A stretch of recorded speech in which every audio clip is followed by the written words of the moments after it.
Recordemos que la Revolución Cubana también se tradujo en una diáspora, de manera particular a Estados Unidos, en aquel año de 1961, pero que a la larga fue sembrando una semilla de una nueva izquierda, precisamente de todos estos exiliados, y una nueva liga de intelectuales que fueron sumando sus ideas, sus sueños, para traducirlo en un discurso completamente renovado de lo que era la isla, de lo que era la revolución y de lo que era el Manhattan que los acogió. Así es, de eso trata este libro que nos presenta aquí en Guadalajara Rafael Rojas, que nos da mucho gusto que nos acompañe. Rafael, encantado, muchas gracias bienvenido. por su tiempo. Muchas gracias de estar de nuevo aquí con ustedes. Traductores de la Utopía, editado por el Fondo de Cultura Económica. Rafael, usted es doctor en Historia por el Colegio de México. Ayer presentó este libro, después participó en una mesa en donde también estuvo presente Roger Bartra, en donde se hablaba un poco sobre América Latina.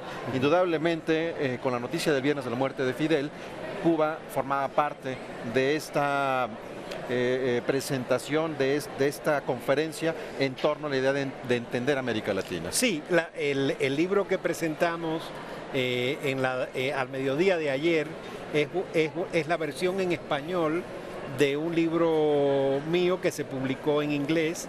Lo publicó la Universidad de Princeton en el año 2015 y es una reconstrucción del debate sobre la Revolución Cubana en la opinión pública y el campo intelectual de Nueva York entre 1959 y 1971, y como ustedes decían al principio, es en efecto uno de los lugares donde más resonancia tiene la revolución. Yo reconstruí las posiciones distintas, los que defendían el sentido humanista del que hablaba Mario Vargas Llosa, originario de la Revolución Cubana, como Waldo Frank o Carlton Beals, que eran intelectuales de la izquierda neoyorquina, pero que estaban muy identificados desde antes con la Revolución Mexicana y pensaban que la Revolución Cubana debía continuar la línea del nacionalismo revolucionario mexicano, especialmente nacionalismo revolucionario cardenista, sin derivar hacia una izquierda comunista.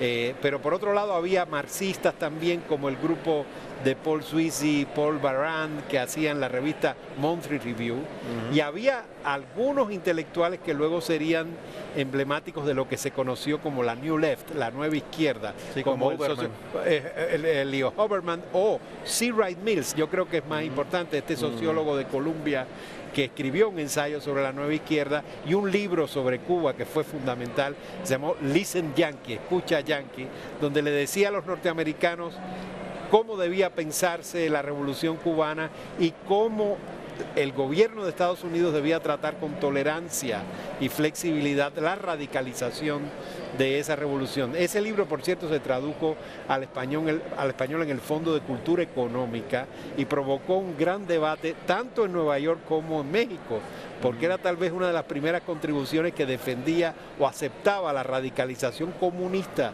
de la Revolución Cubana. Todo eso lo reconstruyo ahí, incluyendo la experiencia de los escritores de la Beat Generation, Allen Ginsberg y todos los que estaban asociados con las revistas Beat, la izquierda afroamericana, los Black Panthers, que fueron muy importantes. Bueno, todo eso lo reconstruyo hasta llegar al año 71, porque creo que en ese momento, ese año, que es el año del gran cisma provocado por el famoso caso Padilla, que involucró muy fuertemente a Mario Vargas Llosa, a Octavio Paz, a Carlos Fuentes, a Julio Cortázar, a Gabriel García Márquez, a todos los escritores del boom y a los intelectuales de la izquierda latinoamericana. Creo que ese año es el que decide ya el tránsito entre la fascinación, la identificación con la utopía cubana y el desencanto, la frustración. Es el momento en que estos escritores, tanto latinoamericanos como norteamericanos, entienden que en Cuba se está avanzando por una vía muy parecida